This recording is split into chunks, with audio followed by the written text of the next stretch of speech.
I think I came to the conclusion that I want to be a physician and go into neurology kind of at the same time. I had an interest in the brain and how it works, and particularly interested in how different conditions affect the way people perceive the world and experience life, and felt that if I could have an impact on that area of somebody's health and life, that there's nothing greater than that, and nothing more important or more interesting for that matter.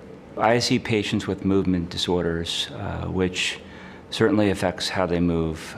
They also typically affect mood, how they feel, how they experience life, and a lot of trials and tribulations with regards to that. Parkinson's disease is one of the most common things I treat, as well as essential tremor, dystonia, and many other uncommon movement disorders as well.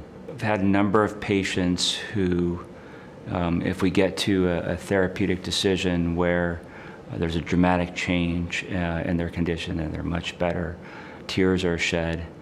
Some of these things can be very rewarding, almost instantaneous, with therapies like deep brain stimulation or focused ultrasound.